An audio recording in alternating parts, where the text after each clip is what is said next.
Giustina nacque a Padova, in una famiglia nobile e rispettata. Fin da piccola il suo cuore si riempì di una fede profonda e sincera, una fede che l'accompagnò per tutta la vita. Crebbe imparando i valori della gentilezza, dell'amore e della dedizione. I suoi occhi, così luminosi, riflettevano la forza del suo spirito, un'anima che non avrebbe mai accettato di piegarsi davanti alle minacce. Un giorno le voci di persecuzioni contro i cristiani si fecero sempre più forti. Giustina, però, non ebbe mai paura. Nonostante fosse consapevole dei rischi, non rinunciò alla sua fede, continuando a pregare con serenità. La sua preghiera era come una luce che non poteva essere spenta, un faro nella notte più buia. Venne arrestata e portata davanti a un potente giudice. Il suo sguardo era fermo, non vacillava. Le chiesero di rinnegare la sua fede, di voltare le spalle a quel Dio che amava così tanto. Ma Giustina, con il cuore colmo di coraggio, rifiutò. «La mia anima appartiene a Dio», disse, con voce ferma ma dolce.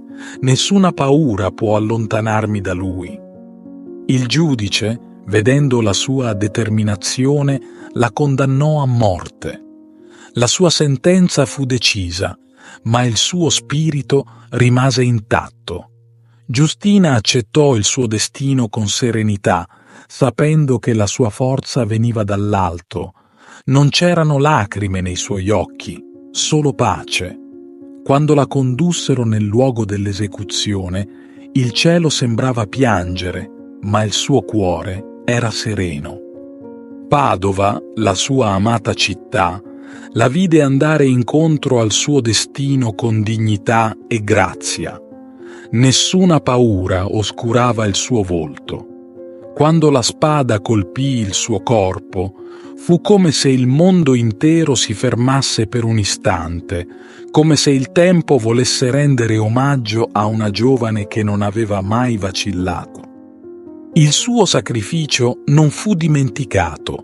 La sua storia si diffuse e nei cuori delle persone cominciò a brillare una luce nuova, una luce che portava il nome di Giustina. Anni dopo, in suo onore fu costruita una grande chiesa, un luogo sacro che custodiva le sue reliquie come un tesoro prezioso.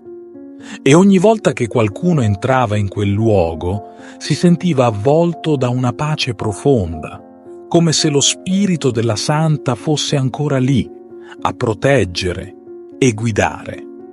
Nel tempo, anche lontano da Padova, Giustina divenne una figura amata. Le persone si rivolgevano a lei nei momenti di difficoltà, cercando la sua intercessione. Ogni preghiera che saliva al cielo portava con sé una speranza, un filo invisibile che univa la terra e il divino.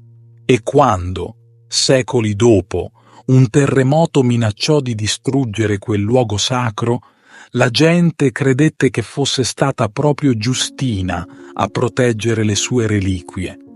Anche quando i tempi cambiarono e il suo culto sembrò affievolirsi, il suo ricordo non svanì mai completamente. La sua fede, il suo coraggio e il suo sacrificio restavano come una fiamma che ardeva nel silenzio. E quando il monastero a lei dedicato riaprì le sue porte, fu come se quella fiamma riprendesse a brillare più luminosa di prima. Giustina non fu solo una martire, fu un simbolo di speranza e forza per chiunque la invocasse. Anche oggi, chiunque cammini nelle vie di Padova può ancora sentire il suo spirito, come un soffio leggero che accompagna i passi di chi cerca la fede e il coraggio di vivere con il cuore pieno di amore. Ti invito calorosamente a iscriverti al nostro canale per darci supporto e permetterci di continuare a creare nuovi video che condividono storie ed esperienze ispiratrici. La tua iscrizione è un prezioso sostegno che ci motiva a condividere più contenuti di valore e a diffondere messaggi di speranza, fede e crescita personale. Grazie di cuore.